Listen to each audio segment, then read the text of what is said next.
This is the iconic oven-baked cheesy crick snack you've always loved. And this, it's Cricks too. Can you spot the difference? No? That's because there isn't one. Cricks still has the same irresistible crunchy goodness, wrapped in a stylish new packet. Same delicious flavour, brand new look. So snack lovers, get ready to spot Cricks in the snack aisle. Cricks, same iconic taste, new stylish pack. Now in sharing pack size.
For those who didn't catch what happened last week, we were sat with absolute wonder and amazement at exactly what went wrong for the Bunga Racing team and for Team Shazoo. A day to forget was one which could have been capitalised to its fullest by ETA Esports, who did capitalise, who did build their margin in the championship, but only just not enough to be one full race ahead. 57 points the margin, 57 points the maximum points haul you can get from one race meeting. So they're not fully clear at the moment, but you got the Bunga Racing team clinging on by just their fingertips. It's the greatest battling circuit the world has ever known, as what we head to for round 7 of 10. Welcome to the Autodromo José Carlos Pache. Welcome to Interlagos, and welcome to your Gaming Malta Ultimate Masters. My name's Jake Sperry. Along with me for the ride is James Otter. And James, we come into today with the understanding that ETA have had a mid-part of the season that is just the stuff of dreams, that the reigning champions could absolutely love. But if there is any circuit to go get your mojo back, it is this one, because this is truly one of the great driving circuits of the world, and one of truly only a handful of circuits where you can say every corner's an overtaking place today. Yeah, hi, good evening, everyone. 25 points was the difference as a result of that one. Now they've managed to extend their lead, rather, by 25 points going into this, the Brazilian Grand Prix, one of historical prevalence and what will be a real test for the drivers in a week of F1 testing.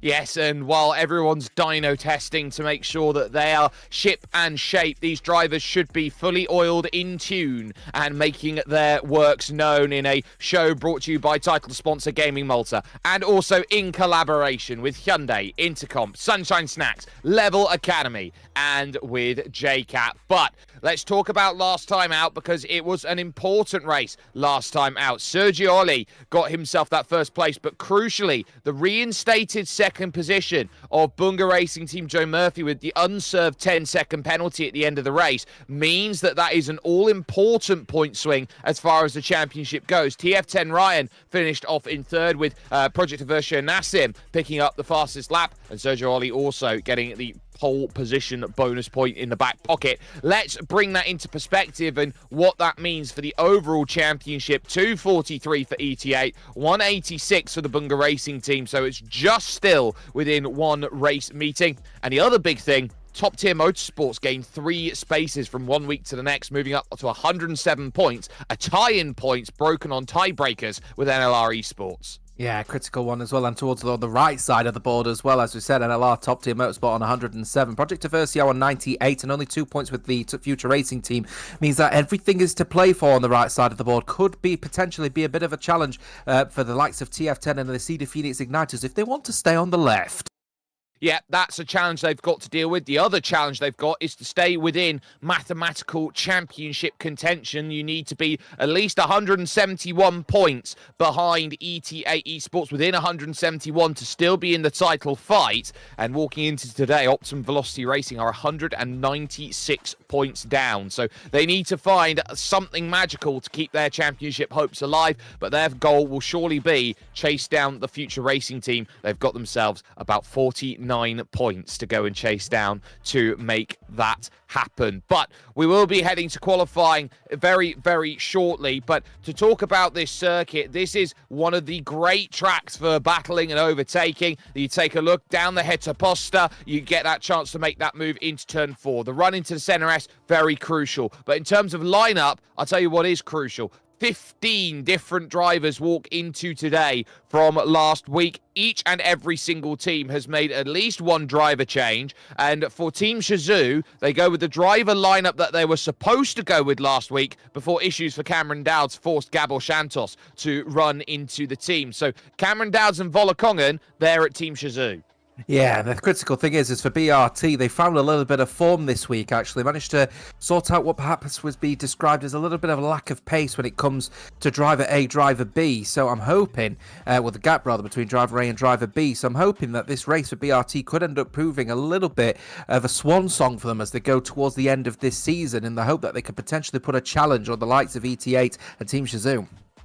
Well, there's a lot of first-time drivers out there. You've got Epic Vale, who is there for ET8. First time we've seen them this season. NLR Syrah and Ivan Eskrig are both new in at NLR. Looking down the order at other drivers who are new, I would say Lafitti is new over at Project Aversio. And then the duo of Chorizo and Misha at OVR, also new drivers. Everyone else has had at least one run so far this season in the GamingMalta Ultimate Masters, and that contingency and consistency is important as far as the season goes. But I'm looking at ET8, and with a championship margin that they've got, is this maybe not the strongest lineup they could put together? Do you think this is a little safe from them?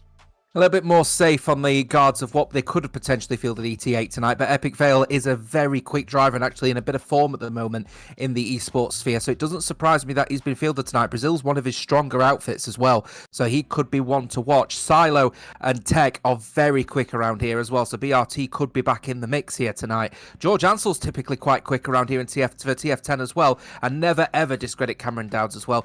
He is always a quick driver, is the man racing for Team Shazoo. But for me, a little fan favourite for Lafitti. I'm a big fan, actually, of his race pace this season. He's been someone to keep an eye out on, and I'm hoping he might be able to find perhaps a little bit more momentum moving forward, and maybe he might just catch the eye of other teams to perhaps EVE's detriment.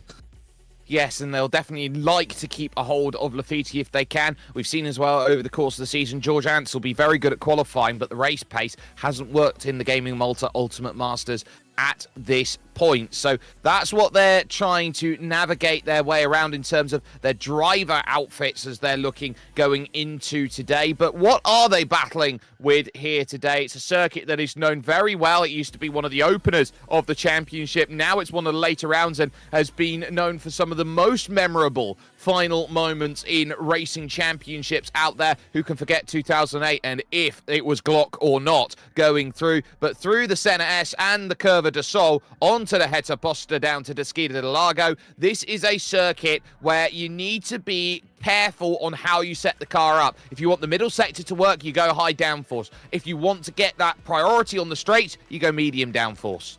Yeah, and that's the critical thing. Turn 4 has just seen Nico actually just going around turn 4, heading through turn 5, 6 at the moment. It's probably going to be one of the hot spots for racing here tonight, I would suspect, especially through turns 1 and 2 as well. He's just currently going through turn 8 and 9 at the moment, is the OVR man in what I think is unfortunately probably the most amount of screen time OVR I've had all season at the moment. It'd be really unfortunate for them, as we alluded to earlier on. But Nico, powering around the circuit to show what is effectively a bucket load of history for this Formula One franchise and for what is effectively, you know, a serious challenge, because these drivers have got to show all their worth at a circuit where many drivers have shown their worth. Jenson Button being one of them is my earliest memory around this one, but never ever discredit the likes of Lewis Hamilton as well, who, yeah, it definitely was Glock.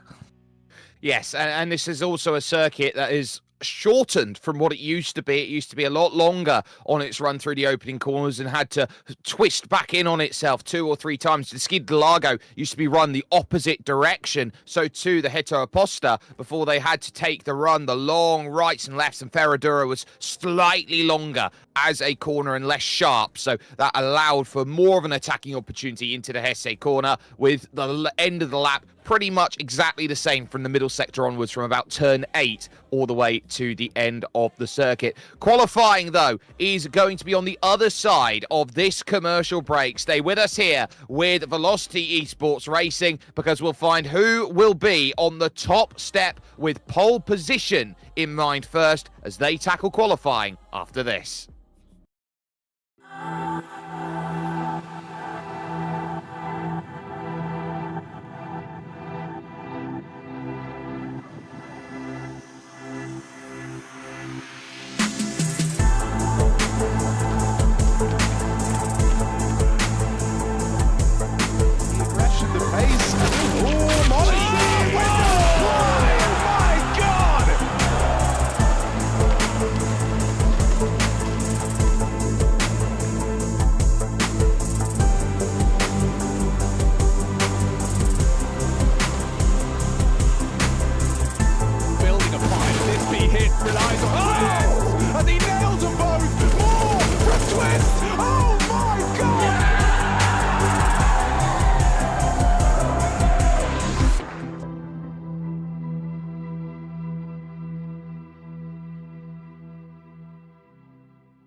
Well, welcome to qualifying. 18 minutes to set the best time possible out on board. And this in absolute bone dry, ideal sunshine conditions here in Sao Paulo, Brazil, is one which everyone is looking at going, yes, exactly what I want to deal with when it comes to qualifying. On board with CPI Finley, running through and really throwing the car in at the Skida de Lago, and now looking back up the hill towards Ferradura, the next right-hand bend, the horseshoe corner, and this is about commitment on this lap. Every turn you throw the car into, you have to commit the car and hope that it has the balance to stay with you.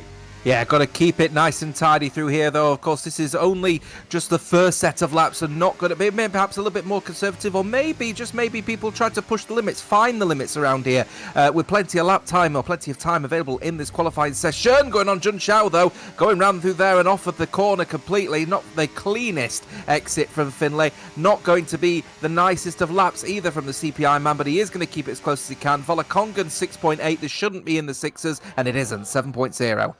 Yeah, and so Epic Vale goes quickest, and then Mobarak then going quickest. So that's going to be interesting over at TTM, putting themselves up at the fastest position possible.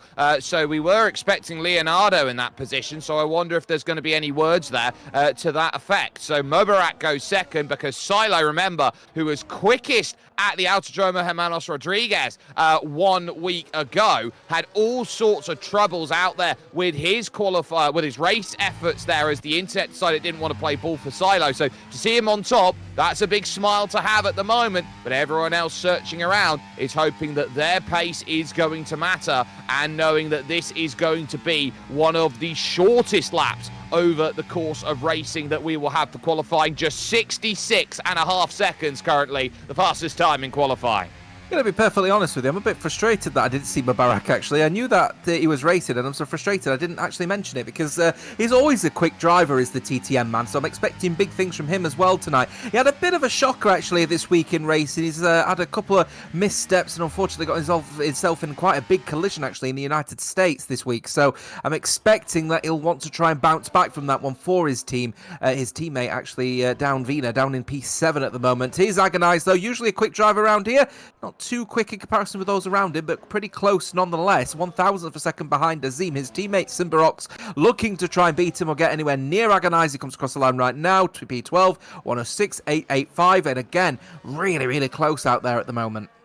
Yep, so Simbarox moving there into the middle. Surprised to see the Haas's down there of Team Shazoo on a 106.8, but 0.2 of a second's enough to move you up into the front two rows out there. Misha did a 112.2 as a sighter and a banker lap. Only two drivers yet to set a time, being Tech Brutal over at the Bunga Racing team and Kashper Flash, who is there at the CPI team. Currently looking over at Brandu at the moment for TF10. Probably an in-lap that we're looking at here at the moment. So just trying to navigate through the very technical middle sector of this circuit, and you're looking around here, and this is one of the hilliest circuits on the calendar. The balance of the car has to be the #1 priority, because if it's anything out of line around this track, you're going to feel it through each and every corner. I don't think there's a flat corner on this track. Yeah, pretty critical that you try and go for a bit of a pointy front end in this particular track if you want to try and maximise everything in that second sector. But a bit of a pointy front end could pose a little bit of a challenge when it comes to racing, especially going through the Senevesas. You could end up losing the rear very quickly going downhill, and if you lose the rear going downhill, you're off camber, the car will just spin. Yeah, and that's what these drivers can ill afford as they're going about. Harrison then making his way over to the pits there for Project Averso, just looking to get it reset and going again. You can see the light flashing on the back there, the rain light. That would have indicated that there was some battery harvesting in full play. And drivers now with this will look to go out and be aggressive around here. I expect a lot of tyre life to be used out there over the course of their qualifying efforts. So they'll be certainly hunting for lap time if they can find it, but I wouldn't be surprised to see maybe a couple drivers skip a lap or two in this qualifying session, skip a run or two, just because they want to start saving the tyres that they have available to them. That's going to be something worth keeping in mind as we focus with BRT Silo rushing down the hill, back up it again, and over towards the Esse do Senna here, the opening two corners, the left, and then you flick it down the hill right at turn 2. The curve of the soul, and the big wide curve on the inside. It bevels over to the inside, the middle of the curve. So you've got to use it with everything you've got. Out of the Hetaposta, in towards the next left-hander of Desquida de Lago, and back up the hill again comes the charge to Ferradura there, the next right-hander, the double rights there, and kicking into the curves, and now you're fully in the middle sector. Yeah, through to Laranja, then into the Penarino corners now, which is where the most technical part of the circuit is. You want to make sure that the car is pointing through the front end and have a little bit of a loose rear end. He's not got the car turned in, though, very easily has Silo. The front just edging out wide, and that's resulting in perhaps a bit of an overheated front end. Not a purple second sector, but he is faster than his second sector lap time on the previous occasion. So here he comes then, coming down then the main straight as he heads down towards what will be an important lap now, because this is going to be the precedent setter versus everyone else. He has gone faster, 106.498. His teammate still yet to set a lap time, by the way. He keeps invalidating, he's struggling. Yeah, that's not good to be top and tailing. They've been trying to work against that over the course of the weeks as Lafiti moves up to second position. Cameron Dowd sneaks into the top 5, and movement now is everywhere because the TF10 boys are split. Brandu ahead of Ryan out there, who looks like he's taken over for George Ansell here today. So that'll be another point keeping in mind. So no George Ansell. So everyone is starting to turn around and say, what can we find in terms of lap time? Where can we make the improvements that we need? Mubarak's invalidated his lap time, so he can't improve. But here is Brandu, and he's up by almost a 10th. Yeah, going to be critical here now for Brandu. TF10, his teammate Ryan also looked pretty quick around here, so I'm expecting TF10 to be pretty much on it in this particular race as well. And actually a bit of a curious change here as well, because I'm expecting, I thought George Ansell was meant to be racing for TF10, so maybe there's been a bit of a swap out last minute for the TF10 boys, but nonetheless, Ryan very quick around here. Brandu looking to try and improve as he darts into pit lane, completely mugs the pair of us off as he dives straight into the pit lane for a fresh set of soft tyres. Tech then with a 6.630. Cameron Dowd, forever a very quick driver. Still plenty of lap time to find on the grid for him, though, but there's definitely still enough qualifying time to try and find that time with just a bit over 8.5 minutes to go.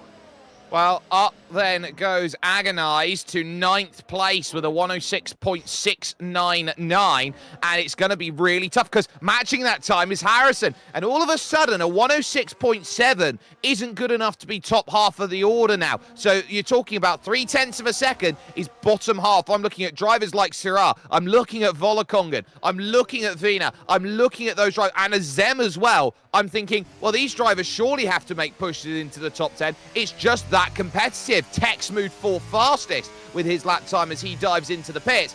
It is as competitive as we've seen it over at various other rounds this season. You need to be on your A game to get things sorted. And really, I'm looking around and seeing drivers down the order. I'm expecting Finley to make some sort of push for a top 10, but I wouldn't be surprised if he falls down to 15th from improving a lap time in 19th, for example, just because he's got so much work to do. Outlap for Syrah.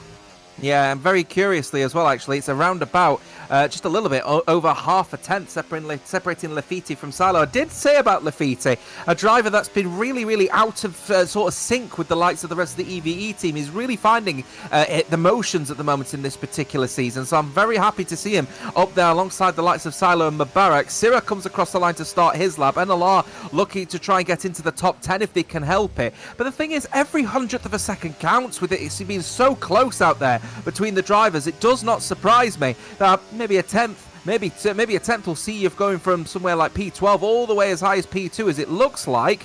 Forgive me for my what might seem a little bit of a weird one. Has he run out of fuel, I wonder, because he's very slow on the acceleration pedal? Well, it was very weird that he was keeping that one stuck in 6th gear going along the Hetaposta. So if it's the first section of the circuit where Syrah is looking to try and really put the time together, then obviously that's an abandonment of that lap, and it will take another attempt because you're looking around and the life of the tyres, you just scrub it immediately. You're burning 3 to 4% out there on that outlap, so you really need to be finding each and every single opportunity here on a circuit which will challenge you through a lot of high-speed cornering, which will definitely be hurting the outside tyres every time you rush through. So keep an eye on that in terms of where you can look with 6 minutes and 20 seconds remaining, all but one at the moment out there on a run. So it'll be a second attempt then for Syrah to put a time of 15.9. I don't think it's very representative, so he's going to try again down through the hill, but you got to look out for everybody else. Invalidated laps are plenty around us. There is Lafiti, middle sector searching. Yeah, he's looking. He's found a bit more time in the second sector. I don't know about his first sector, so if he's in comparison with the likes of his previous lap time, he might be on it, but he's really losing the front end, and it looks like he's gone for a little bit more of a lower downforce setup, so he's going for the moment of trying to focus all the energy on the straights, but now he's diving into the pit lane, so this lap will be over and done for, but plenty of opportunities here for Lafiti. EVE are in a bit of a dark horse position for pole position tonight, I bet.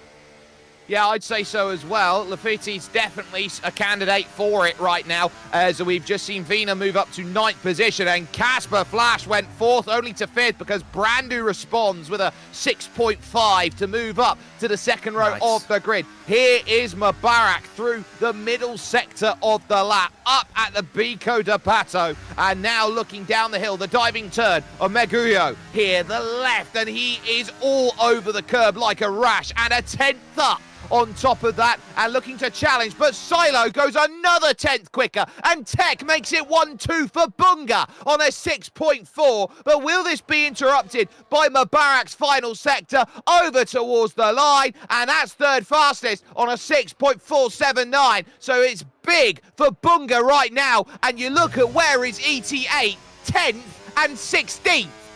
Yeah, it does not surprise me at the moment that BRT have found a little bit of pace out there, but Epic Vale has now split them as ET8 looking to maintain their lead of the championship, if not extend, putting him on the front row. CPI, Finley and Casper Flash in 6th and 9th respectively. Brandu now down to 7th place as Lafitte looking to try and bounce back up the front here. I still think Lafitte's got an outside chance of potentially being on pole here, but that 106.374, one hell of an effort from Silo.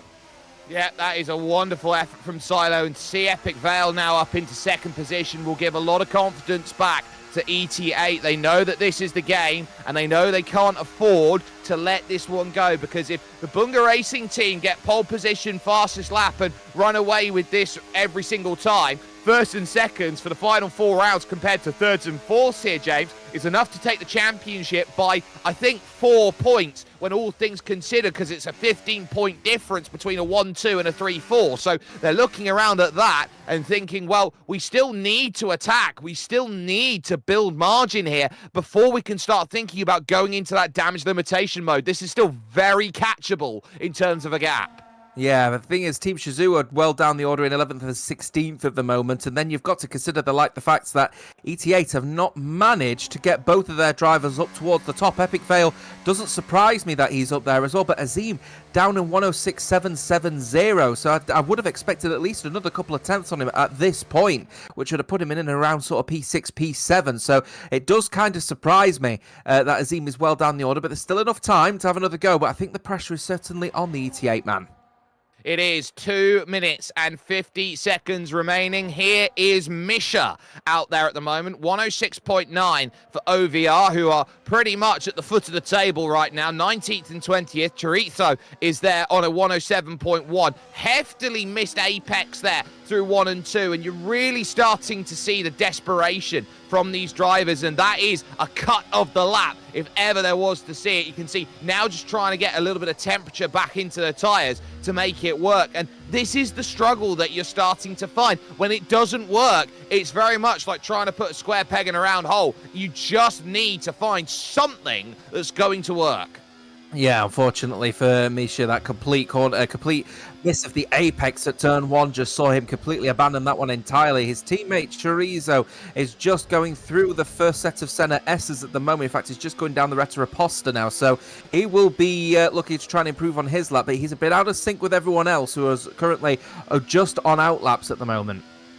Yep, so either on out laps or in the pits, because they know they've got time to work with. Misha knew that if you had to abandon it, you got to abandon it early to make sure you got enough battery that you can save up to harvest over the lap, to have one full go again when you are at 100% pace. But you're up against the tyres now once again, and now cresting the rise and back into turn 1. So early you have to turn because it's such a late corner in terms of its profile. There's the teammate Chorizo who's looking to make that progress, and so too Volakongan, who's down in 16th, surprisingly down in 16th. 0.2 of a second from here is enough to move into the top 5. What's this going to be up the hill?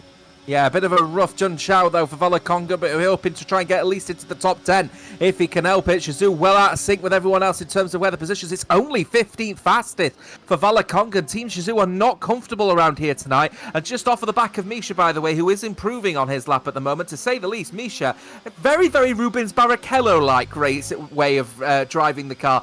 Downshifting before he gets to the corner is very Rubens-like. It's very almost nostalgic seeing him drive. Very unusual.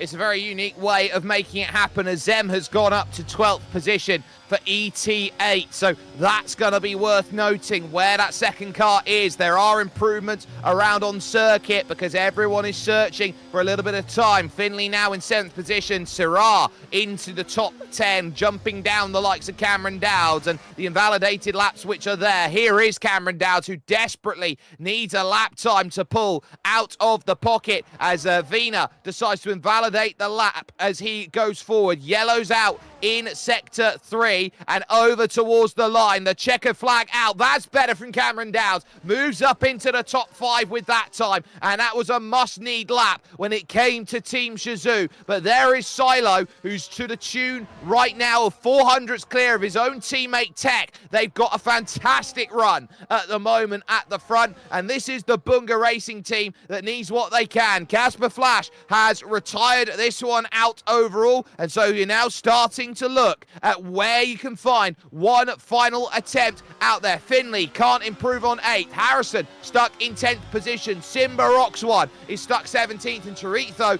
can only manage 19th, jumping over his teammate Misha. Full position, big lockup going through, and that might be the lap gone for Silo, and it tells you all you need to know. Epic Vale can't improve though, and it might not matter here for Silo, heading over towards the line. That's straight back into the pits. TF10 Ryan can't do anything. Agonize going up to 8th place, will be happy about the lap. Tech will think that this is a job done because only Mubarak can improve, but Mubarak now heading over towards the line. Is this enough to improve? No, it's not. It's stuck on a 1:10.9, so that will do that. Bunga Racing team, they've read the perfect script for them. Look at that, 1 and 2, and my did it look comfy by the end. Yeah, found a little bit of form this week, and it continues on in the Velocity Gaming Malta Ultimate Masters. It doesn't surprise me because these guys have been on form, first and second respectively, 37 thousandths of a second separating the pair. Immediately tells me that they have worked together to make sure driver A and driver B are in close proximity for the race.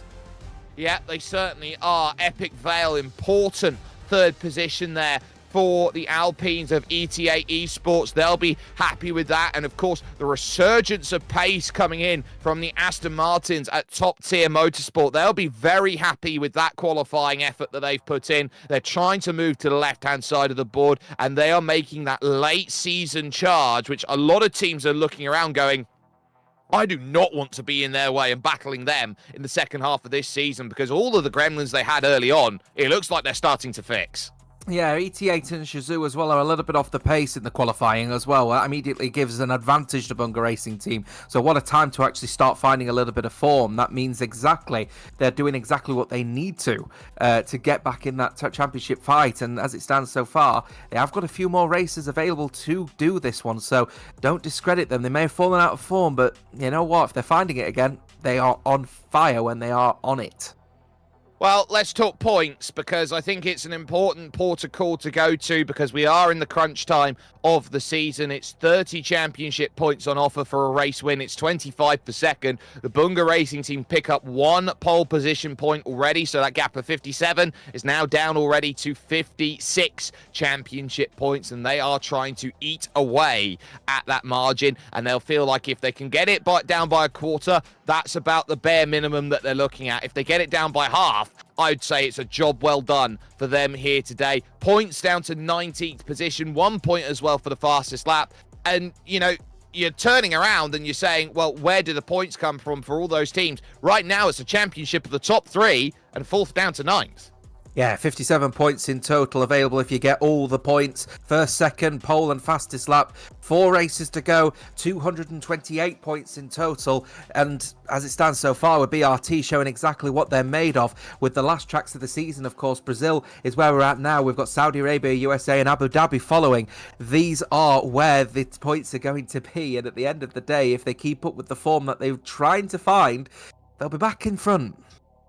They will do, and of course, they're not racing for nothing. They are racing for a grand prize here in the Gaming Malta Ultimate Masters. So they are looking to try and pick up as many points as they can, because it means a little bit more structure for the teams here today. They'll be looking around and thinking 700 euros would look absolutely fantastic for us if our team can go and win the championship. 500 euros there for second and 400 euros in for third position in the championship. You're looking down though at the bottom, 9th place in the championship gets you buy-in entry back of 30. You go, well, we gave it a good go. We didn't finish last, but we didn't lose anything for making that effort to go and race. And so I think that's what we're seeing. A team like OVR absolutely needs help. Otherwise, you know, they're going to be condemned to the bottom and realize that they haven't had a great season and they're 30 euro out of pocket. Yeah, they're going to end up paying the price quite literally, unfortunately, OVR as it stands so far. Not able to find any pace, and they're at the back of the grid as well for this qualifying session, 19th and 20th respectively.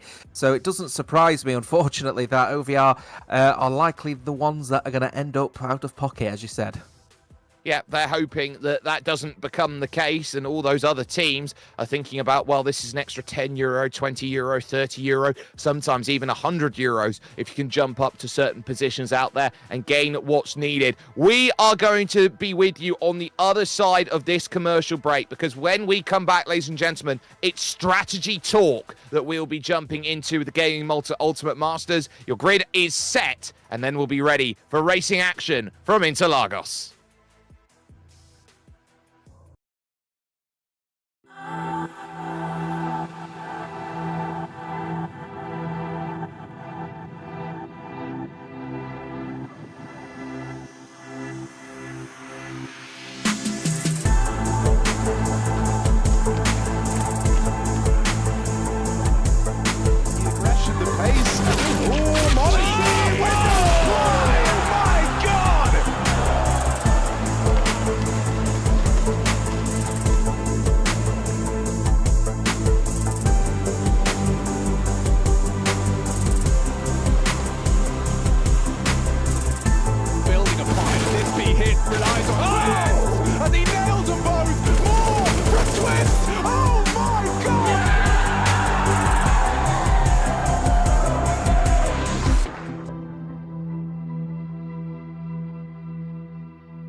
This is the iconic oven-baked cheesy crick snack you've always loved. And this, it's Cricks too.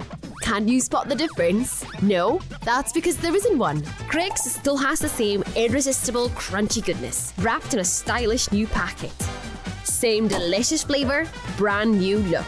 So snack lovers, get ready to spot Cricks in the snack aisle. Cricks, same iconic taste, new stylish pack. Now in sharing pack size.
We're not too far away now from the start of racing action here at round 7 of the GamingMalta Ultimate Masters Season 4 here from Interlagos. Jake Sperry and James Otter bringing you the coverage. Now, James, we're about to run into strategy, and at 50%, everyone looks at it and says, oh, well, I'm sure it's all the same. You take one hard tyre and one medium tyre, and you look to try and make it to the end of the race. But this is one of the few circuits that you look at around the world, and you say, anything is truly possible. It rains on our paradigm. It rains pretty much if someone decides they want to go and play Ludo and decide, you know what, I'm going to put my jumper on and hope it rains.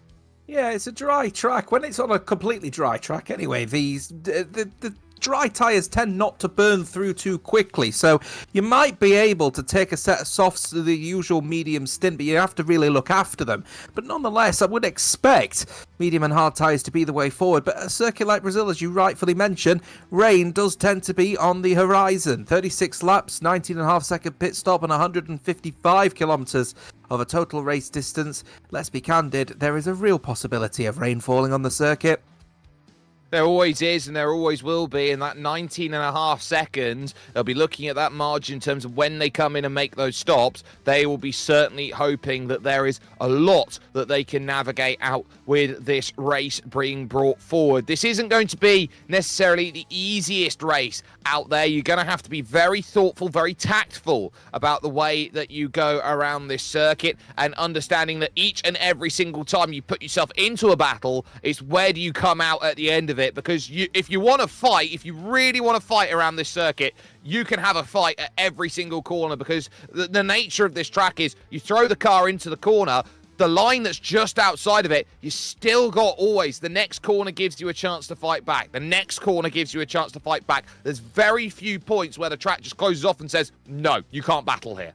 Yeah, I'm expecting turns 1, 2, 3, 4, and 5 are probably going to be where the hot spots are. Retroposta, of course, with the first DRS zone will be, a little bit of an intense one. We've seen some real-life racing where that's been quite intense. I think of Charles Leclerc, Sebastian Vettel, actually, as the first thing that comes to my mind. But through turn 4, bit of a hot spot there. We saw Lewis Hamilton, Max Verstappen have their collision in 2021, where Max drove him off the circuit, let's be perfectly candid, and then going through, Perigno into the Murgolo corner into Junchao.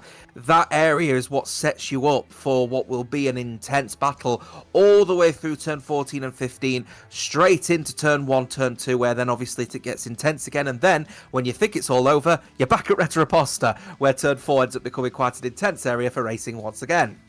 It sounds like the entire circuit is an intense area for racing, and that's what we love. OVR find themselves then on the back of this grid, as they have been so often this season. It's not been a great season for the two Ferraris. Misha behind Chorizo, 20th and 19th. Ivan Eskrig will be 18th for NLR, with Simbarox 1 in 17th position overall, and looking very much like there is opportunity to attack forward for them. Out of position, you would say, 16 and 14. Volakongan and Azem with work to do to charge through the field. In 15th, it's TTM Vina there. And then you've got for CPI, the Cedars Phoenix Igniters, Casper Flash, who's got to do a lot here to try and help his teammate out there further up the grid. Over then we will go to the middle 4 rows. Row 6 and row number 5 out there overall, as I'm sure that Casper Flash will be looking at his push going, this is exactly what we want, and hoping to try and move forward from unlucky number 13 position. But hopefully I'll get a little bit of coordination and get the grid to come over to where I need it, which will be to 12th over through 8th, where Syrah finds himself there for NLR, the leading NLR car. And when they're 6th, 7th in the championship, they're looking down the barrel here of 8th or 9th if they're not too careful. Harrison alongside him with TF10 Brandu and CPI Finley going from 9th position, about middle of the road, you'd say, for the Cedars Phoenix Igniters as they go. Over then to the 8th through 5th positions, where you got ETA Agonize driving there and getting a good qualifying time into play for the future racing team, with Lafitte there in 7th position, the leading Averso car out there. TF10 Ryan will go in 6th with Showtime. Cameron Dowds there, hoping that the Highland Cow will find its way forward. P5 finds himself that position. And then to your front 2 rows of the grid, where Mubarak and Epic Vale find themselves 4th and 3rd, it is going to be spearheaded by Saubers out there at the front, because you got Tech Brutal in 2nd, you got Silo there in 1st place, and the question to be remained: who can break the Bunga dominance at the front of this field? It is must drive for the Bunga racing team, James. They know how important it is. Yeah, pretty critical here now, of course, because they were falling out of form for a considerable part of the season, was leading from the front. ET8 then take charge. Now it's all about what damage can they do to the likes of ET8? Can they close down that gap even further? Remember, 3 rounds to go after this one. Every point is going to count if you want to win the Velocity GamingMalta Ultimate Masters. Well, that's what they've all got to navigate through, and hope that their best work is going to get them to the top. They know that they're running out of rounds now, and each and every point and each and every position holds more weight to it between now and the end of this season. Everybody is looking around going, we need to be on the best form possible. And so you look around at what job you got. I look at those 2 Bunga drivers at the front, and the role is whoever leads into turn number 1, I think is going to have the license to try and run away here. And the driver who's there in 2nd, it's just fight for your life pretty much in the middle corners, and hope that that gap opens up, that DRS doesn't become a possibility. It becomes nigh on impossible to catch. Yeah, BRT have already demonstrated actually throughout this season that they're able to really work together with driver A and driver B to make sure that they lead from the front, that they dictate the pace of the entire race. And that is such a critical thing, and it shows a maturity in their racecraft in order to be able to lead from the front and potentially become champions that way. The critical thing is, though, is the likes of Mubarak and Epic Vale are very quick around here in race pace. They will put that challenge on the likes of the BRT boys, and the Kick Saubers may be kicked out of the way.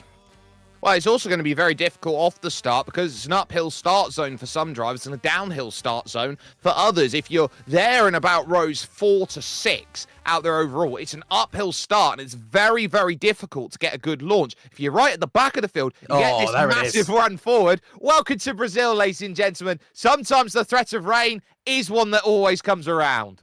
Yeah, no, you actually made a really good call, Jake. You were saying about the rain. I was there like, oh no, the dries will be fine. No, the dries are not going to be fine around here when what is effectively the swimming pool out here at the moment. Who is going to be the fastest to swim to the finish line in this particular race, though, I wonder? The question is, who is going to be the one that's going to adapt the best in this particular race? Because they, of course, were used to all the dry conditions for the last 18 minutes. They've settled down, and now they've got to swim away. Wondering if it's going to be the Inters of the Wets, you know. Well, that is going to be the question that will be asked. Will the Inters be good enough, or will the Wets work? So that's going to be what we navigate through. Remember, last week we had a wet to dry race. So we haven't, I don't think, this season here, James, had a fully wet race. Yeah, I think this might be X-Wets, looking at how extreme it is out there at the moment. If anyone is on the intermediate tyre, it'll only be because there is a possibility that the rain will lighten up as the race progresses. So that will be one to consider. We'll see if everyone is on the X-Wet. If they are, we're going to be in for a bit of a torrential rain race. And that torrential rain race, remember, when you starts with rain, you do not get the access of the drag reduction system, which is that rear wing flap, which gives you an extra 80 brake horsepower along the front stretch. And these drivers will turn around and go, well, now we're going to have to try and make the moves by being cleverer with the way that we deploy our energy recovery systems with the battery power that is there on these 1.6 litre hybrid engines. So that's going to be worth understanding. So that's going to be the next port of call. Who is going to be the cleverest around there on this circuit? Because you do have to use a few different skills out there, but whose skills will master the rain here at Interlagos? Lights on, lights out. We are underway and racing, and Silo gets a good start. Oh, Epic Fail trying to go around the outside of Everett, moving way out of line. Wet to the fullest there for him, running through at turn 2, and now through the Curva de Sol, which is going to be one of those corners where you just hope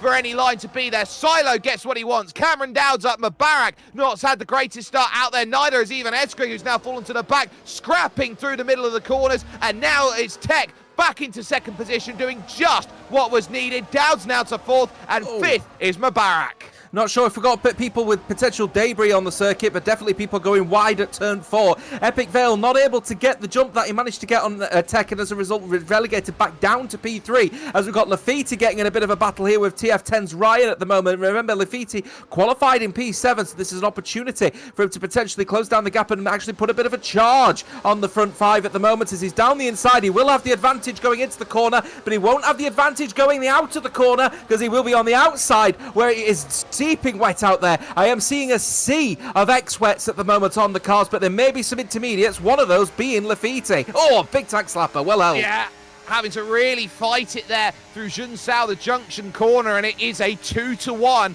on intermediates here, because we've got 7 drivers out there on wet tyres, and Epic Vale and also Cameron Dowd are 2 who are there. But here comes the battle down the inside at the opening corner, and Epic Vale, who's able to clear more standing water with the extreme wet tyres on, is able to get more drive on the straight, and Tech can't do anything but sit back and realise, okay, I'm back down now into third position. But if the conditions do lighten up from here, it is absolutely advantage to the intermediates, just like we saw 1 week ago. But in these conditions, I'd say it's an even keel. It's about what you feel more comfortable with. You can work on the intermediates, but you've got to keep the tyre temperature up.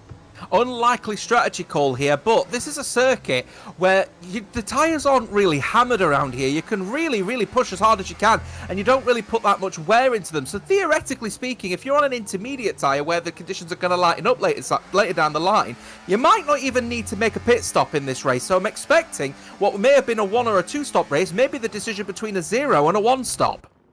Yep, and that's the difference. And look at how much Epic Vale is now making that progress. Look at how tight he runs behind. And now this could be the move for the race lead here on lap 3. As now here comes Sira, who's hoping to get past Brandu for a place. 19.5 by Epic as he now makes that look for the race lead down the inside. And to the point, ET8 knew today as they walked into this that if BRT came with all guns blazing, they had to go out and attack, and they've done exactly that with 1, but now they need their second driver, Azem, to really work, who's down in 14th position.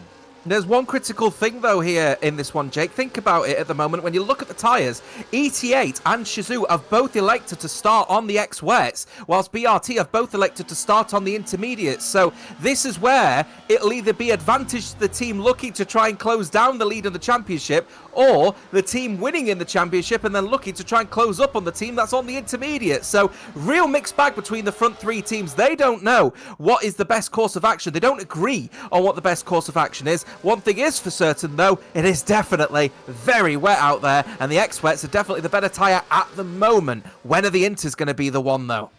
Well, BRT seem very confident about the intermediates being the tyres for them. But you look behind and Cameron Dowds now jumps up on the scene and realises, well, there's still a chance for me to go and make that progress and gain the places that's needed. Then it's Ryan Mubarak, Lafiti in 7th. Agonized is there in 8th position overall there for the Future Racing team. So there's certainly places you look at and go, well, you can make passes, you can make places. Front 4 clear by 2 seconds. TF10 Ryan right now, the bridge between the divide, and in these conditions you'd argue he needs a life raft to reach the front 4. Just keeping an eye on the comments at the moment in the chat. That we've got Matthias, TF10 driver, saying that they'll be faster for like 2 or 3 laps, and then the tyres will just overheat and GG. So they're saying, let's be candid, these X-Wets probably not the best tyre to be on from about now. As it stands so far, though, I'm still seeing the X-Wets racing pretty nicely at the moment. Epic Vale just started to put a little bit of a gap on Silo. Cameron Dowd's looking to put pressure on both of the Kick Saubers.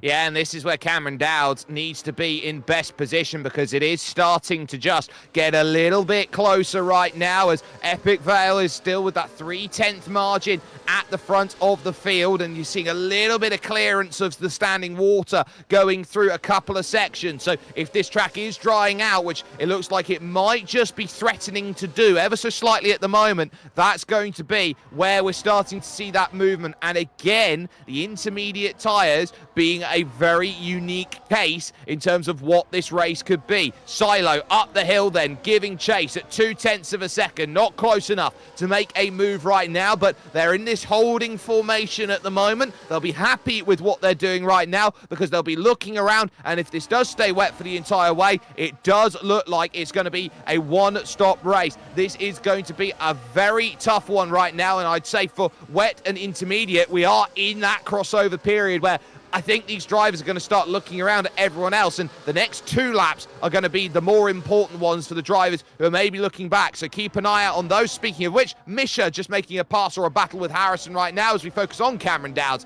in 4th position, up the hill, out of the orange corner and in towards SA, which is that corner, and now through the pine tree corner of the Pinarino.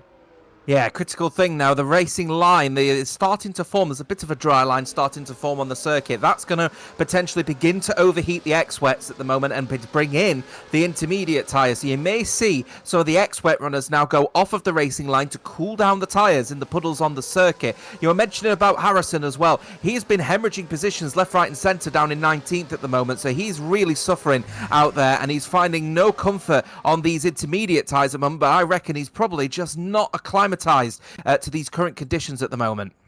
Silo with a 19.4 fastest lap of the race, giving chase, but not quite there. Big wide line in by Epic, hoping for each and every chance to try and attack off the exit, the second part of the Senna S. And now Finley in trouble at turn 1 off the road and dropping a lot of time. So he's now made a mistake. That's why the yellow flags are out, and it puts Finley for CPI back with Ivan Eskrig then for NLR. So lots of work to do now to recover back through. The last thing you want to be finding yourself is in the midst of mistakes, as now through the middle sector they go, and maybe a half launch there for Silo, thinking about SA as a place to make the move. Yeah, Cameron Dowds and everyone above him at the moment, that's both of the BRTs and ET8's Epic Vale, are in their own little race at the moment, about 2 seconds in front of Ryan. Mubarak trying to close down the gap on that one to try and rejoin, reconnect with the front 4, in their own little scrap. As I said, 2 inters and 2 wets. This gives us as commentators anyway, a very nice indication of what the better tyre to be on is. And looking at the circuit at the moment, though the conditions are pretty abysmal, that dry line is really starting to form, and I would not be surprised if we start to see those wet tyre runners, as I said, start to dip off of the circuit to cool down the tyres, because it is now starting to dry up ever so slightly on that dry line. But Cameron Downs setting the fastest lap on the X-Wet still. Oh, he's gone for a late breaker into 1 though.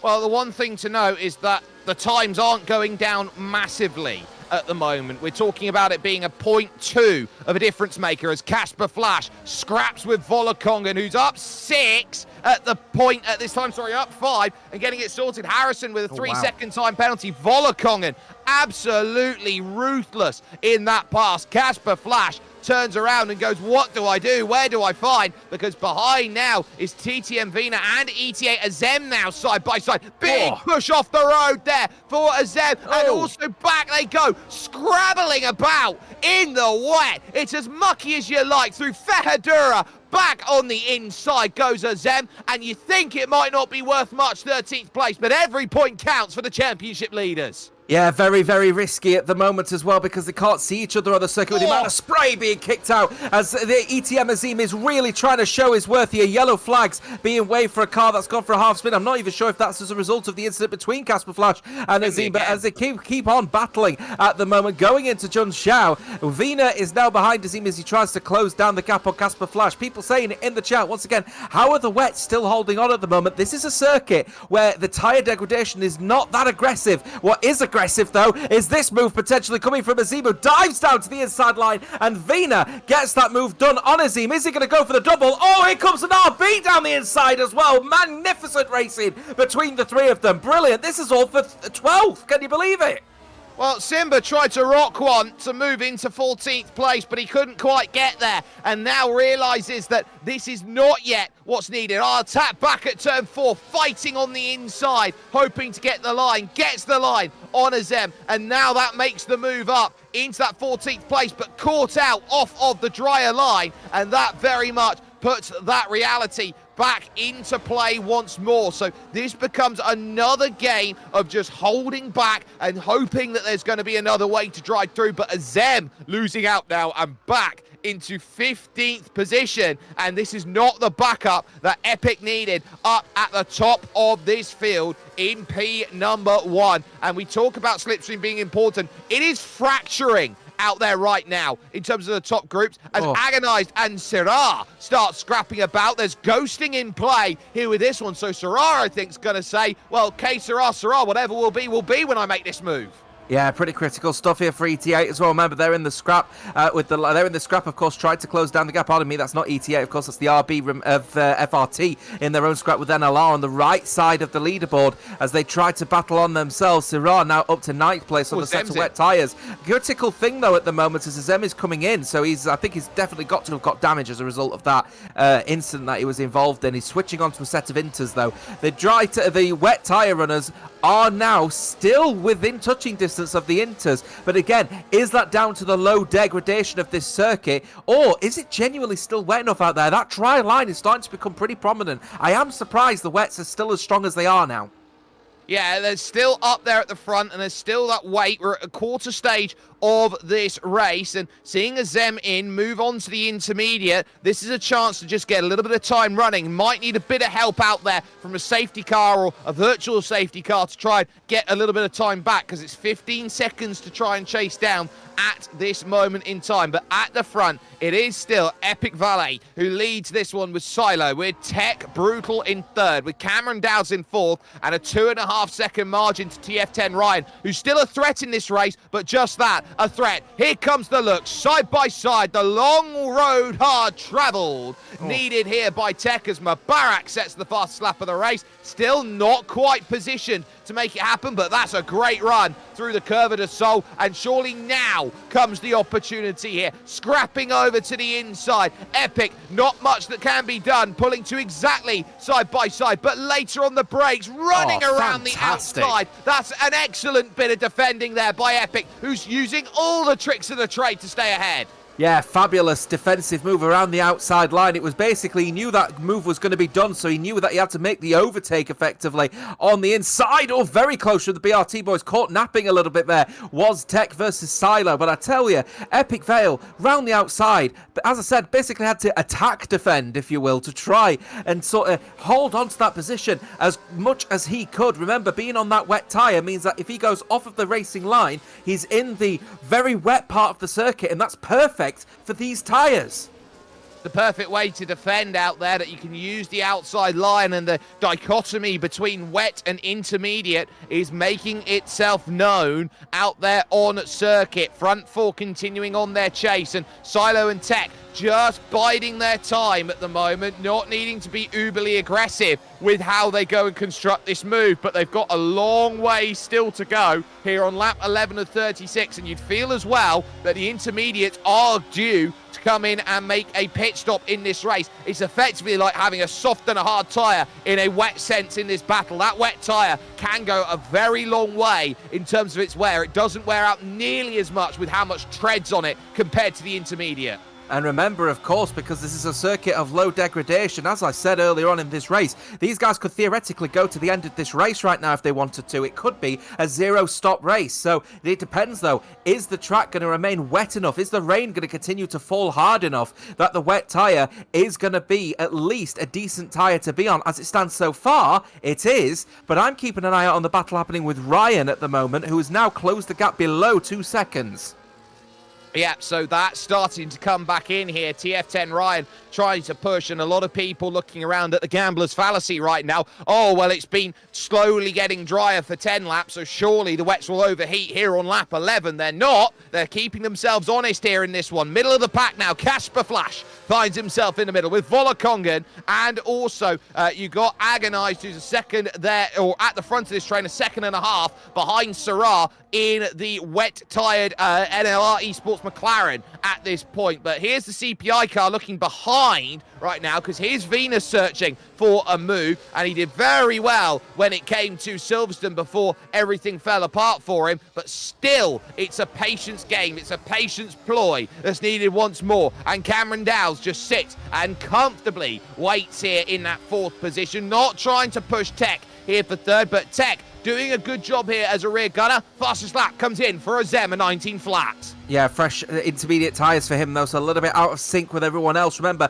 Epic Vale on a fresh set, on an old set now of X-Wets out there. But so his pace is dictating where everyone else goes, which includes the intermediate runners of Silo and Tech, and that is inviting the front four to potentially be squeezed back towards Ryan and Mubarak as and when the wet tyres do eventually fall off. But as it stands so far, 12 of 36, 24 laps to go in this race. I tell you what, the wet tyres are starting to hold on, and if anything, mistakes are still happening from those on the intermediates. Tech had a shocker out of Jun Chao. Yeah, Jun Sao is one of those corners where it's just a 90-degree left, up the hill, and you try and plant your right foot down as early as you can, and you never truly can. Cameron Dowds now with the fastest lap, an 18.8 on the back of Tech, and that will be a cause for a little bit of concern now that the time's starting to drop a bit more frequently at the moment, that they're getting quicker and quicker, but it's still the wet tyre that is the fastest lap overall. Casper flashed through on ETA Agonized there, driving for the Future Racing team out there at this moment, so that's going to certainly work out, but this is now going to be about patience, and we've seen this for the first time maybe all season long, that this isn't a race where they're making 5 different moves and they're trying to out-chess each other with 4D chess with time travel mechanics. They're pretty much sat down going, no, we will go knight to E2 and play principled racing. Dry line really starting to become quite prominent now, but the rain falling on circuit is significant enough that the dry line is still damp enough that the wet tyre can just hold on. So but it's not a matter of if, but when. For these dry tyres, they kick out so much water that it's not, at some point, the rain is not going to contribute enough that the wet tyres will be able to keep lifting that water off, because there won't be any. It'll be all gone. So keep an eye out over the next few laps, because I think it's inevitable that eventually we are going to see the intermediate tyre, especially as there's a dive bomb from Cameron Downs for Team Shizou. They collide with Tech as he then goes down the inside line of the next part of the Center S. He holds on to the position with a gap 1.2, and Ryan closes the gap to 1.6.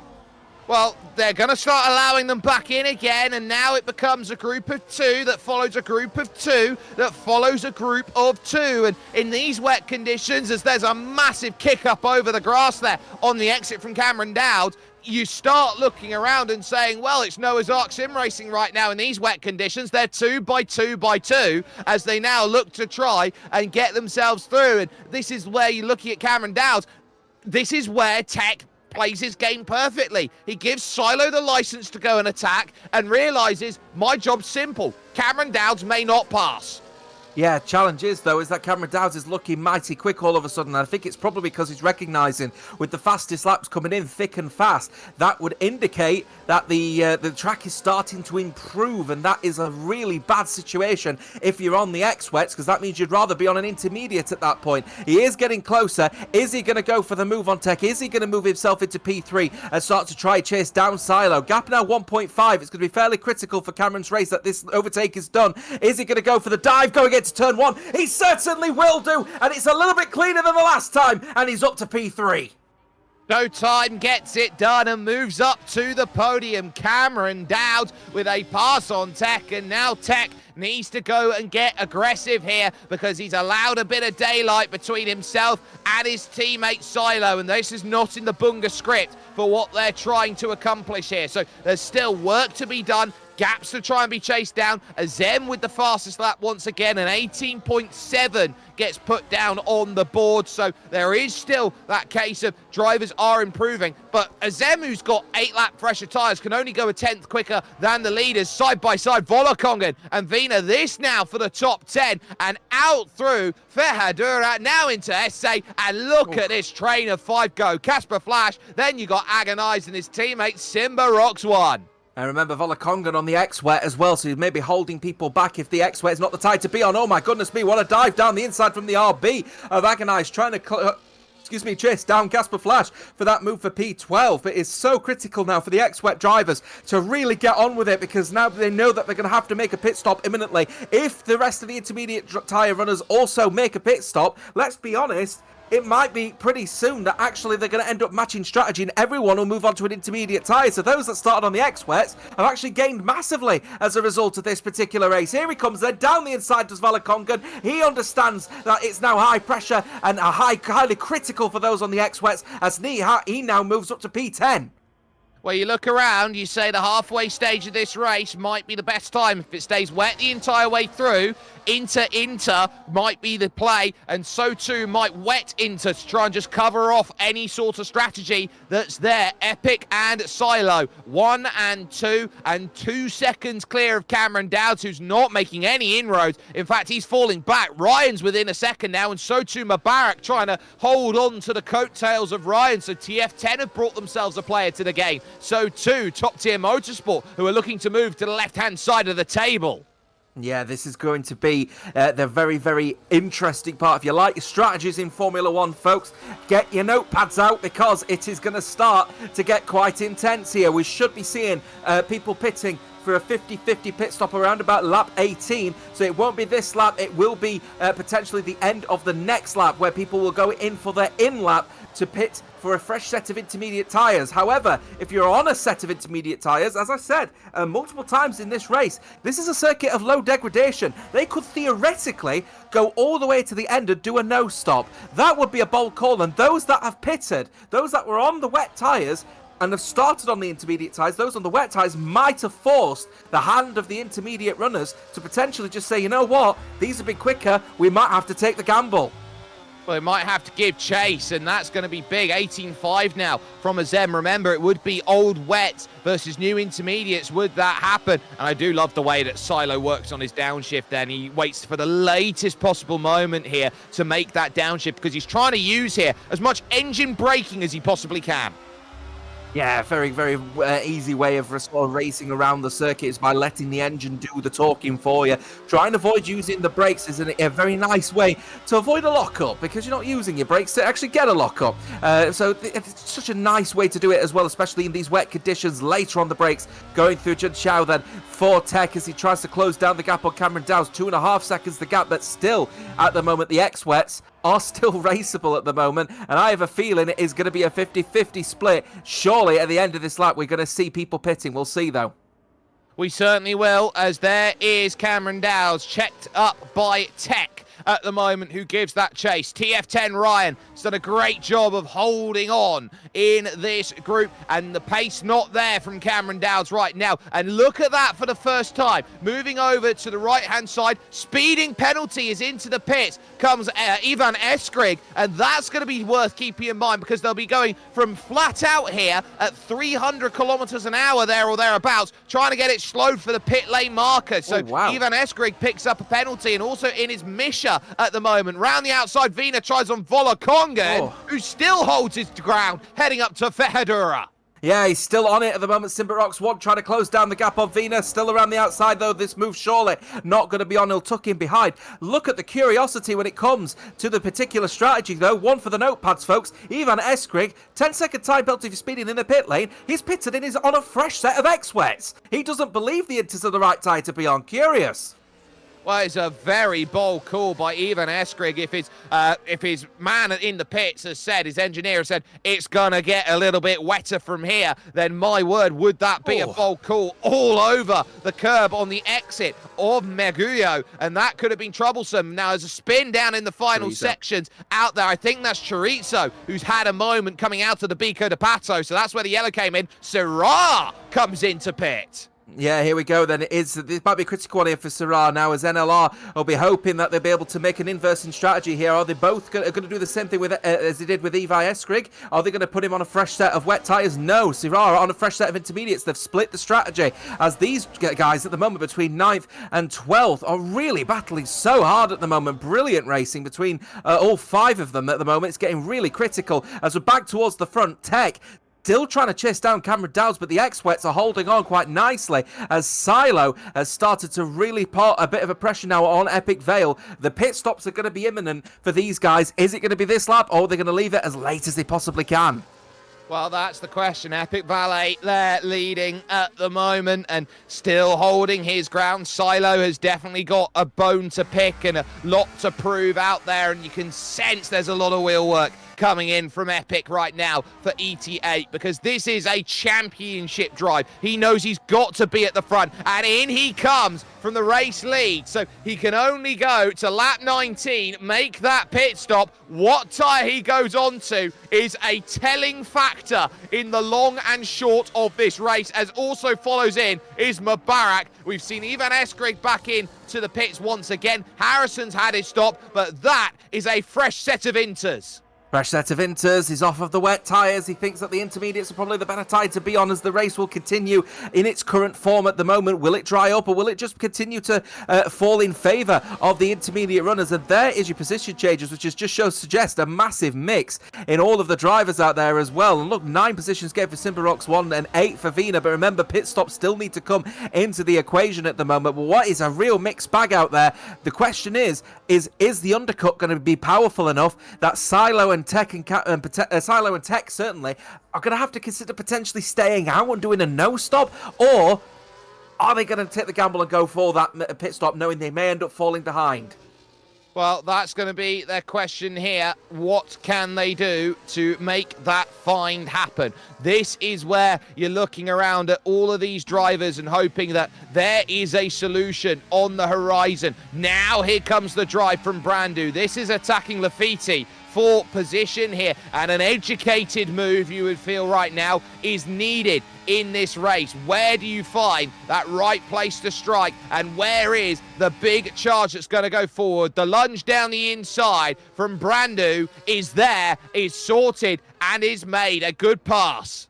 Lafiti doing a good job, to be fair, for Evie. A little bit out of position versus everyone else at the moment, but Lafiti's ever a quick driver, and I'm very looking forward to seeing what he can do for the next season, potentially on the next game cycle, because he is going to be one to watch on the PlayStation platform. Keep an eye out on the BRT boys at the front. They haven't pitted, so they haven't covered off the undercut from the drivers that have decided to make that pit stop. So this is where it's all going to be about now. Are they going to go and commit to the overcut and do the best that they can, knowing they'll have the fresher tyre towards the end, or are they just going to flat out do a no stop?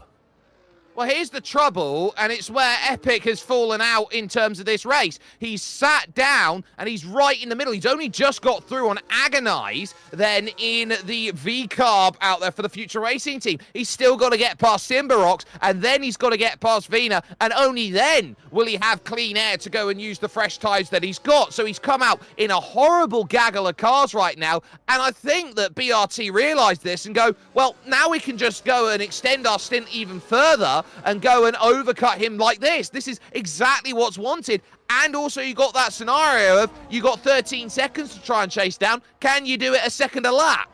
Yeah, Epic Vale getting the move done fairly quickly, though. He's got the traction versus everyone else and getting the fastest lap of this race with an 18.095. This is where BRT will now be questioning themselves. Do we go for it then this lap, knowing we're going to be behind, or do we stick it out even further? They can go the distance. Oh, a little mistake, though, from Simbarox. Not comfortable out there as well. Hopefully, Mr. Race Director will put the tyres back on for us so we can see how old these intermediates are becoming, and that will give the testament.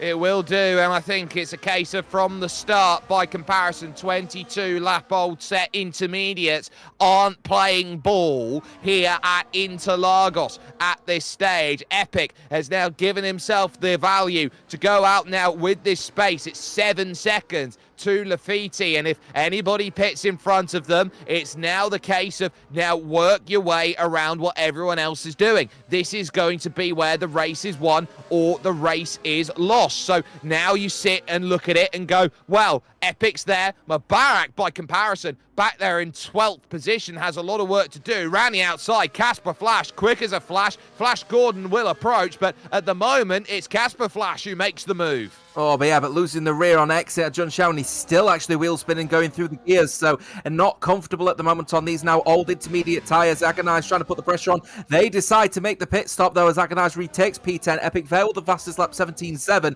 BRT are not phased at all at the moment by how quick at the moment Epic Veil is performing on these fresh intermediate tyres. I have a gut feeling they're going to try and go the distance. 13 to go.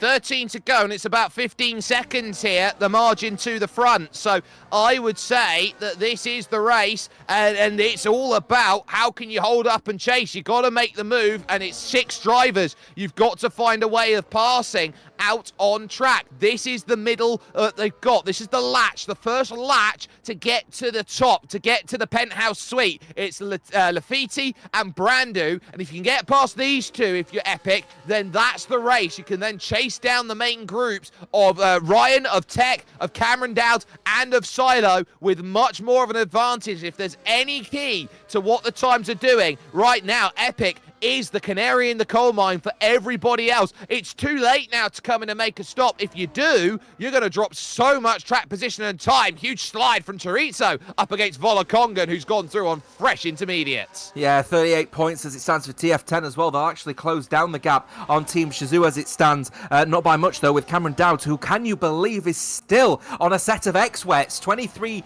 laps, but he is losing time left, right, and centre to Silo at the moment, and is now entering into the 1 second gap versus Tech. He's now beginning a little bit of a show now with these 23 lap old X-Wets, and these 23 lap old Inters may start to hit a bit of a second wind, but as soon as that second wind is done, they're going to fall off a cliff. The question is when. Well, I think that the intermediates are more cliffing because Cameron Dowd is able to hold station 1.6. He's broken away from Tech, who's there in 3rd place. I think those wets are good at the moment in comparison to the old intermediate. Those wets will go for longer, will hold their life for longer. And this is where Cameron Dowd is trying to play his game, because in a game where you think that you're going to have to stay out and not make a pit stop, the wets are probably going to be the ones that make it with the best tyre life.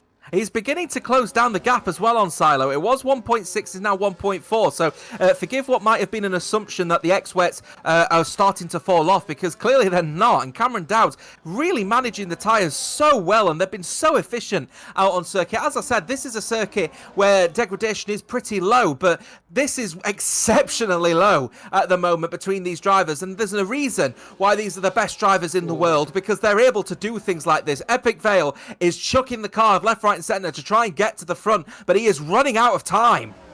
But he did now bring that gap down to 3 seconds to this group of 5th and 6th. And he is getting closer and closer in the back. Already he's closed in that opening sector a couple tenths of a second. And the middle sector's where he'll gain the majority of the time, because he'll have the confidence to put the foot down and say, this is where I can build my margin and go and make it work. So I think this is going to be where the race is won or lost. It's where can you find that gap? And already Ferradura proves to be an all-important corner, because that gap scythed back there through turns 4 through to 6. Ferradura proves to be the place. It's now down to 2.2, 2.1. That's a second already that's gone. He's flying. And now here's TF10 Ryan thinking, well, podium time. I've got to move.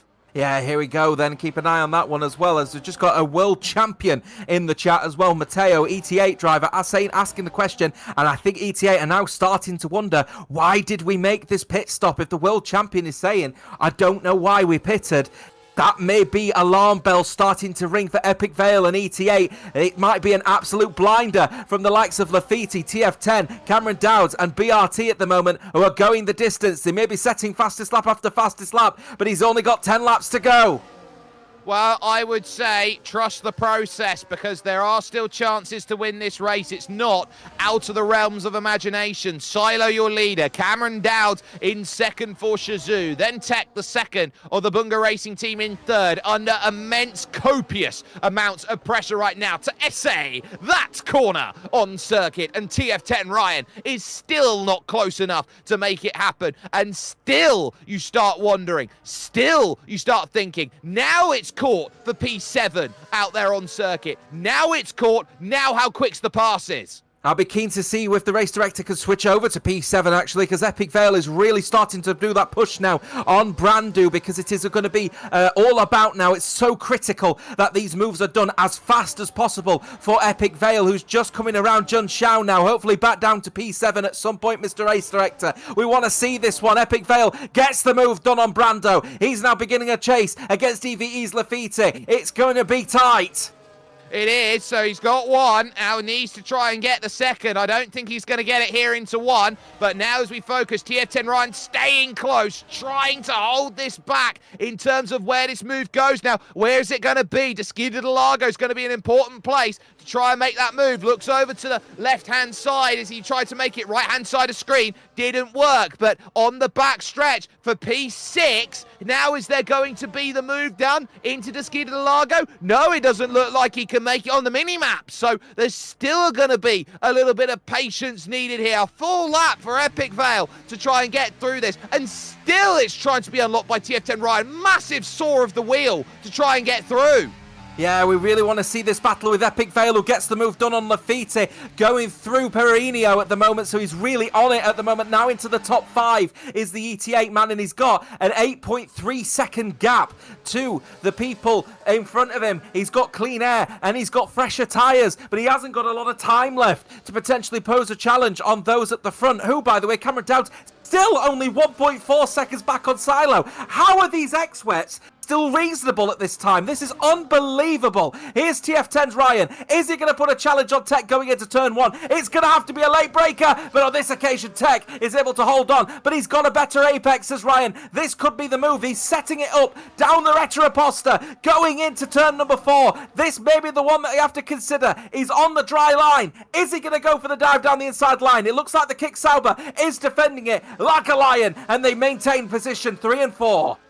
Well, they're taking each other out of the race for the win, but they know that Cameron Dowds is trying to hold on with Silo and realises that time is important. We are into the final stages of this race, and we are looking around here at Epic, understanding that he's got to chase over a second a lap now if he wants to win this race and still make 4 overtakes to make it happen. So he's going to be looking around saying, do I have enough time on my clock to make this all happen? Because old Father Time is undefeated in every single race that it enters at this point. Brandu we focus on, still looking for 6th. 8/10 a sector at the moment for Epic Vale. He's significantly faster versus everyone else. There may be a fastest lap actually coming imminently from ET8's Epic Vale, but as I said, it's still at the moment between the front 4 who are trying to go the distance. Lafitte and Brando also trying to do the same in 6th and 7th. They're in their own little battle. Mubarak, by the way, fresh set of intermediate tyres. Vina is still around about a second behind him on the old intermediate tyres and still maintaining a gap of around about 1.1 going into the next lap. Ryan is trying to begin that pressure on Tech then. Is he going to get the move done? Down the Retroposta, he's a lot closer on this occasion. Is he going to go for the move? Well, that's what he's trying to think about. Can he find it? No. Keep an eye on the race lead. That gap is now 1 second here. Cameron Dowd is slowly clawing back in. The gap looks up the hill as close as you like to Ferradura. It's still not there in this race for 3rd overall. Big lunge comes along at SA Corner. Has there been a look for Ryan? Bigger than that? There isn't. He catches a massive slide through the middle. Yellow out in sector 2. That is going to be for Ivan Eskrig to try and move over aside for the leaders. 1 as well down there for issues for Syrah down in 15th. So everywhere there are struggles about. Yeah, because the tyres are now starting to really struggle. I don't think there's going to be a cliff edge in this race, but it will certainly be quite close. I'd be keen to see how Cameron Dowd is performing at the moment in P1, P2. He's really beginning a push now on these X-Wets. Is he going to go the distance? And I wonder, though, in this one, are the X-Wets, out of all of this, and everyone's saying, no, the X-Wets are going to overheat. Is that going to be the tyre of choice to win this race? All I do know, in this battle for P3, he's going to have to go around the outside, is Ryan, if he wants to defend it to have the inside in the next corner. Fabulous move from the Red Bull. They go side by side between him and the Kick Sauber, and they were made side by side down the Retro Poster, but the move is done, and TF10's Ryan is up to third. Bingo! What was needed for TF10? This is a big race meeting for them. They know that they're going to put light years between themselves and the Cedars Phoenix Igniters in the championship. They're going to try and mount a charge here against Team Shazoo for third overall, and they know that this is the part of the season where they have to start finding what they need, and TF10 Ryan in third, Brandu in sixth is exactly what they want. But look behind that gap now, 3 seconds between Ryan Tech and Epic, who is there in 5th position and hunting this group down. 6 seconds, 6 laps is what he's got left to do. So he's managing that margin, but look at this gap. It's slowly creeping back in for Cameron Dowd. Showtime, looking at a Hollywood blockbuster here in Brazil, knowing that gap is 8 to 9 tenths of a second. Oh no, BRT, not again this week. You were running so well, and then right at the death, you end up messing up and making a mistake. This is where it is. Tech's pace is not as fast as Ryan's, and Ryan, you may think, well, Ryan and Tech, why would you do that? You're only bringing Epic Vale into you guys quicker. But Ryan needs to get that move done because he knows he's faster than Tech. He might be able to put a gap between him and Tech and put a car between him and Epic Vale. I don't blame Ryan for doing that. The question is whether Cameron Dowd and Silo are going to keep on in this battle here. And this battle for P7, P6 is still not done between Brandu and Lafitte. Great racing between the pair of them. All race, 5 to go. Everywhere you look, there is a small battle that has a massive ramification for the championship overall. This is one of the only championships out there in the world of sim racing on any platform that does not have a driver's championship. This is purely about your team, racing for your team. You race for the badge, and that is what everyone is trying to navigate through. Lafitte close for Project Averso, but not close enough to make Brandu's move. That's of reality at this stage, and up the hill, keep in mind on that front group right now of Silo and Cameron Dowd that they're carrying Ivan Eskrig with them. Yeah, absolutely. Keeping a firm eye as well on the battle with the likes of Lafitte, as we're still on board, still following them at the moment. He's effectively pushing Brandu around Jun Chao, but not able to get the traction out of the corner, can Lafitte, and Mubarak closing down the gap. Remember, Lafitte definitely in the battle, back towards the battle for P4 and P3 at the moment. Ryan and Tech getting in the battle. Here comes Lafitte also trying to get... It's impossible to keep up with all of the action on this circuit at the moment. It's absolutely on fire with all the tyres that are certainly on fire in what is extremely wet conditions. You figure the size of that one. Oh, Lafitte getting it really up on the curb and missing out big time. He's now not going to be able to challenge, and now Mubarak is breathing down their neck on the fresher inters.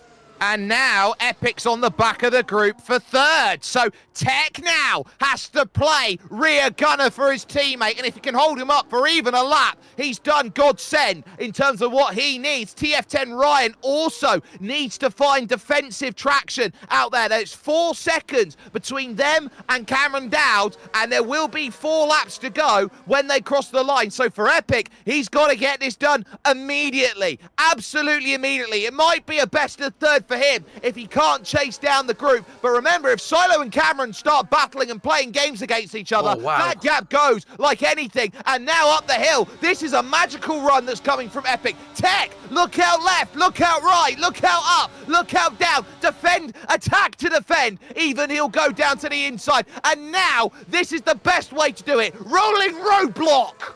Oh, rolling roadblock between the pair of them in order to try and defend from this one. If them two end up making a mistake, they're going to invite Epic Vale into no battle at all. Oh, he's on the wet part of the circuit on Old Inters. That's the last place you want to be. They're still side by side. No, Epic Vale can't do anything about it. He's just going to have to sit and be a spectator in this battle through turn 4. Tech gets the move done. He's up to P3. The question is now, is Epic Vale going to be able to get the moves done through the Peridio and through the technical corners? He's definitely got the traction to do so. He may go for the dive going into turn 8. No, not on this occasion. No, because he's too busy attacking in front. TF10 Ryan attacking. Look at that at the Peterino. Straight back at him. Tech, nothing you can do except fight at the Pico de Pato. Sensational stuff between them. Cameron Dowd might just be discovering that the tyres are second best because the gap's going out to 1.2. The race being won for Silo in this move right now. Epic Vale is stymied. He's got nothing. And now he gets to drive through Jun Sao. He'll get one and now he'll look for two. He's going to look for one. He's got the one. He's going to look for two as he goes for it. Is he going to go down the inside? The move is being defended, and Tech wants to try and do what he can to hold Epic Vale back. He'll have to go around the outside, but he's certainly going to have the traction to do so. But it's going to be Tech that's going to hold on, but he's missed the apex. Down the inside, the corner's going to be, and here comes... Would you believe Ryan is still trying to battle hard here in this one? Down then Retro Pasta, but surely with all the traction available out the corner, the Alpine is going to get that move done, and ET8 at least have got a podium. Well, they've got that. Now, they do have good news in front from Cameron Dowds because Dowds is now really struggling on the wets. They've hit the cliff. There's not enough rain out there to go and help him here, and he is going to be a sitting duck on the final few laps of this race. It's finally happened out there, and Epic realizes that second is still possible out there on track. Dowds now 3 seconds back, and it gets worse for Cameron Dowds. He had to let Ivan Eskrig back through. Yeah, this is a critical one now. The gap is 3.3. It's around about 2 seconds a lap that Epic Vale needs to get on Cameron Dowds. Fresh inters versus the wet that is old and not the right tyre to be on. MSRL Racing in the chat saying big crash incoming in relation to all of that battling involving Epic Vale, Tech and Ryan. No, my friend, they're professional and they are absolutely on it for their teams. Fantastic racing from start to finish. We're on the penultimate lap. Silo knows he's 2 laps from Sanctum, and here comes the switch back from Ryan, hoping for 4th position, but still not quite managing to find it here against Tech, who's a little deep through the opening corner there out of the center S, and now through turn 3 at the Curva de Sol. Here's where the chance comes along again. Is there enough battery to go and make this move? You're going to be pushed all the way to the inside. They take the narrowest line possible, sliding through the middle of the corner. Nothing there. Up to second we need to go. The gap's now 9/10. Can you believe it? 9/10 of a second. As I said, it means about 2 seconds a lap. He's getting considerably more than that at the moment. Cameron Dowds has definitely fallen a bit off the cliff at the moment. These wet tyres, not the tyres to be on. It's taken 35 laps to get us there, but the wet tyres are not the tyre to be on. And Epic Vale surely going to get the move done very quickly indeed. Race director, here he comes then down the inside, around the outside then of Miragello, and then he's going to go into Judge Shao. But I tell you what, butchering the names, not butchered the move though from Epic Vale, who's now up to second. 5 seconds to gap between him and Silo. I think this race is over and done with, but you never know. You never do, but Epic realised that the switch to the intermediate was a better strategy than staying out on the wet tyre the entire way, because Cameron Dowd has nothing left in the tank and is still vulnerable potentially for that podium on the final lap. Tech and Ryan still have a chance of picking this up if Cameron Dowd realises his tyres are no good at this point. He realises that there is still chances to gain a little bit more, and that place, that 2-point swing, is big in the Bunga Racing team's favour. Still, you've got the likes of Brandu and Lafiti out there at this point in time. But here is Silo through Ferradura, through now at the Laranjina corner, through now at Esse, and this is big. The ghosted car is going to prove a little bit troublesome out there, of course, but there's no issues through the Pine Tree, the Pinarino, and now up to the Pico de Pato. This has been a wonderful race by comparison from Silo. He's just known he's had to stay the course, hope that it's all going to work out. He lost the lead early on as he goes to the diving turn on Meguyo, and now to Jun Sao. Sabida dos Boxes, the climb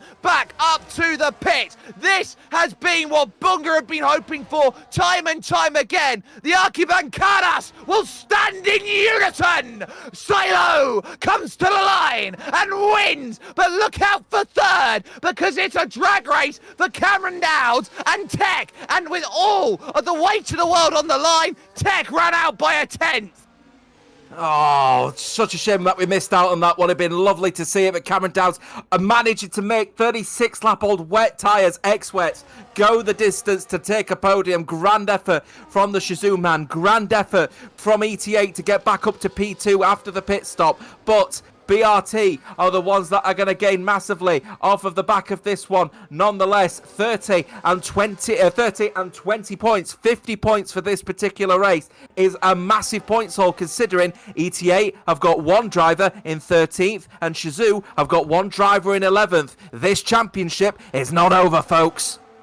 And when you look at what happened 1 week ago with Silo unable to jump into the car, unable to make any progress due to the internet issues that he suffered, what a difference 1 week makes. That is a big monkey off the back, so to speak, and one which you will smile and say, Bunga are back, and this championship is still wide open in comparison to what it has been in the past. Some brilliant racing through this one, and it had to be tactical. This was a race purely done on strategy. It was, do you pit or do you not? And do you start on tyres or do you not? And I think to make the best of the situation, there were 3 strategies here today. Shazoo had the worst strategy. I think ETA had the second best, but the best strategy was the Bunga Racing team.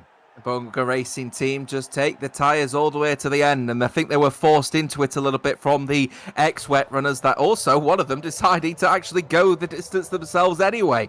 What a race that was. I think there was a little bit of a mixed bag, to be honest with you, and I think some people were expecting to be more pit stops in that one. I think especially Cameron Dowd, he would have never thought right at the start of this race he was going the distance, but in the end, God aligned everything out for him in the end, and that is what it is. Silo taking the win from Epic Vale from Cameron Dowds in the top 3. Tech P4, 50 points for the Kick Sauber BRT team. Fabulous.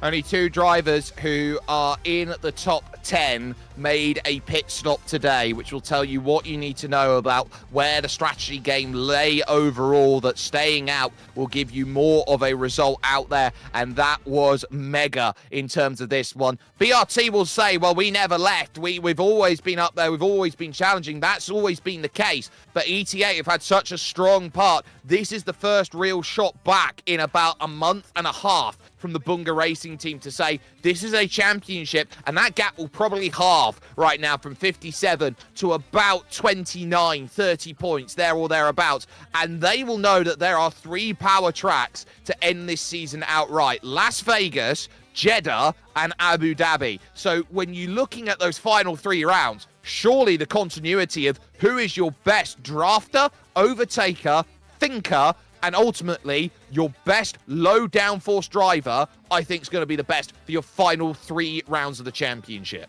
And if you're going to find any form to potentially power yourself to a championship at one of those power circuits, then right now is the time to do it. And I tell you what, in the most trickiest conditions that perhaps the game can throw at you, the interchangeable conditions between what is an X-wet and intermediate tyre, and you've got the opportunity to go the distance on a 0 lap strategy, a 0 pit stop strategy. Come on, BRT are back and they're in form and they are powering to try and take this championship out of the hands of ET8. But ET8 can go back to their quick drivers like Matteo. They can go back to Sergio Oli, who both have victories over the course of this season. They are by no means out of this, and if they put their best lineup in, they are still going to be very difficult to try and beat. You're looking around at Shazoo, who absolutely needed that performance from Cameron Dowds. Otherwise, they would have been away without a mast out there at sea. So they're looking around thinking, well, this has been a good performance so far for what we need. But if we're looking to attack for the championship, there's not enough drive at the moment for them. But they're also doing enough to not really worry too much about TF10 behind. It's a very difficult catch-22 for them. No, but you know what? Let's look at the bigger picture at the moment in this particular championship battle. You know, it's at one point, we really thought ET8 were going to start to really move forward. But the thing is with BRT is throughout this season, generally, they have been a team. And this season, I mean this game cycle. BRT have been a team that have been really running riot at the start. They ended up falling back a little bit midway through this game cycle. And suddenly, the team have found this amazing form right at the end. And that is giving them, empowering them to a real opportunity towards the front. And better yet, the midfielders on the right-hand side of the board as well, closing down the gap on those on the left side. Take a look at the likes of CPI. They didn't have a good race. Shazoo and ETA had a driver A and driver B at either end of the grid. At the end of the day, it's going to mix that up, and those people that might have been battling for only 40, 50 euros might be heading towards the left side of the table and earning a bit more. It opens up opportunities for the smaller teams. That is this championship at its finest. Fabulous, brilliant. And the only place you can catch it is here with us at Velocity Esports Racing, your GamingMalta Ultimate Masters, brought to you in collaboration with Hyundai, Intercom, Sunshine Snacks, Level Academy, and JCap. From James Otter and myself, Jake Sperry, this is why this championship is never written off. That was a big day for the Bunga Racing team. They will slash into that gap and realise that ET8 today were a little bit vulnerable for the first time in a long time when it comes to this championship. This is by no means a done deal, but you need power to go through the final few phases of this championship. You look around at what comes next. We sit with Saudi Arabia on the horizon, and we will catch you on the 6th of March for that one, because when we hit the Jeddah Corniche circuit, the question will remain: who is going to stand up and take responsibility with 3 rounds to go? Because Bunga seem to have had the formula sorted, and you look around, ET8, wake up, they are approaching.